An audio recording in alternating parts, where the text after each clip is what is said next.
মেরুদণ্ড বিক্রি নেই। কবি গদাধর সাহা। কণ্ঠে আমি, রুনা মিত্র।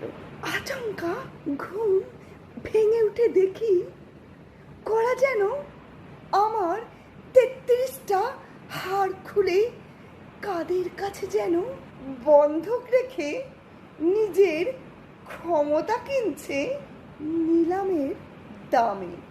আবার মাঝে মাঝে শুনি কয়েকদল অভিযাত্রী কিসের যেন দাবি নিয়ে চিৎকার করে রাজপথে।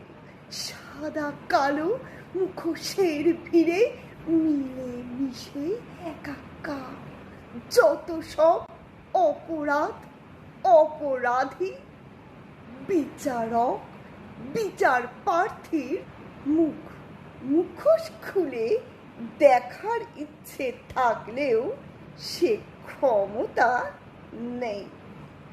আমারও মেরুদণ্ড তো করা যেন খুলে বন্ধক দিয়েছে তাদের পছন্দ মতো কোনো এক মালিকের কাছে। অতঃপর আমি জানালার গ্রিল ধরে উচ্চ স্বরে বলি, আমার মেরুদণ্ড বিক্রি নেই, ওটা বন্ধক আছে তাদের পছন্দের মালিকের কাছে।